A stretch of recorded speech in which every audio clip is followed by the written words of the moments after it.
حدود، اسکلم مونا خان۔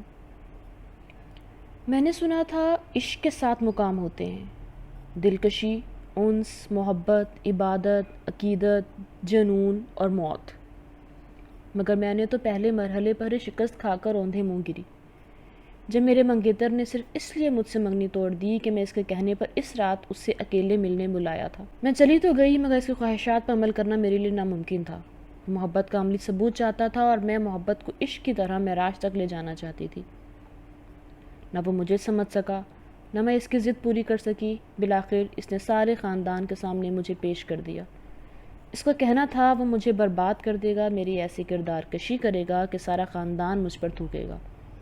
میں نے تب تو سیریس نہیں لیا، مگر اس نے سچ میں وہ سب عملاً کیا اور آج اپنوں کی عدالت میں میری پیشی تھی۔ مجھ پر الزام تھا کہ میں اسے منسلک ہونے کے باوجود کہیں اور محبت کی داستان پروان چڑھا رہی تھی اور اب میں یہ رشتہ توڑنے کی طلبگار ہوں۔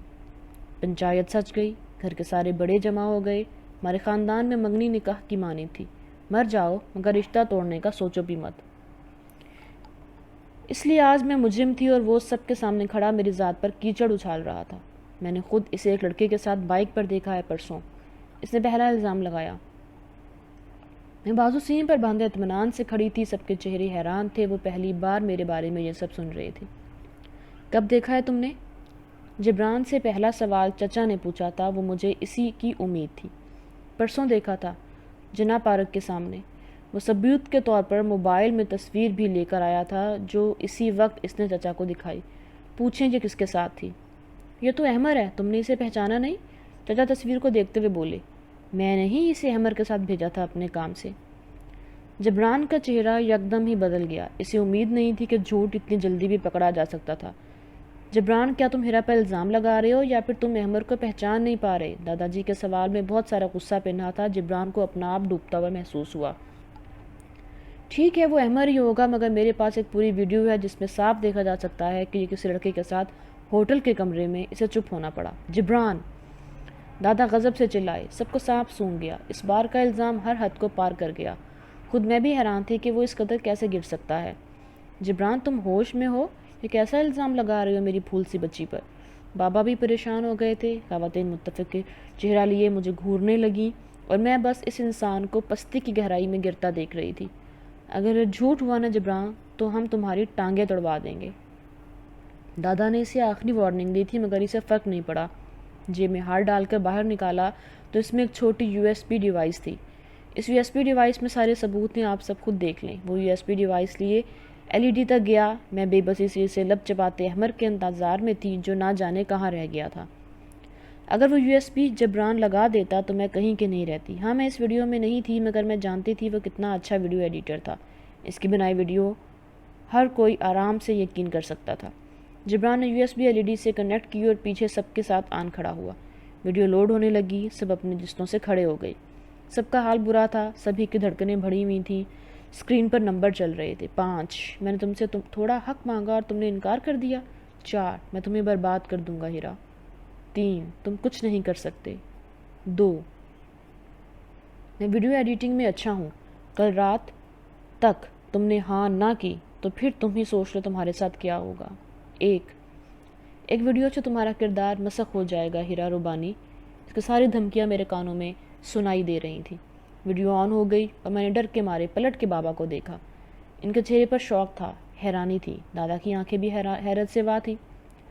مگر جب میری اگلی نظر جبران پر پڑی تو سمجھ آیا وہ تو سب سے زیادہ حیران تھا۔ لٹھے کی مانند سفید چہرہ اور ماتھے پر ٹھنڈا پسینہ۔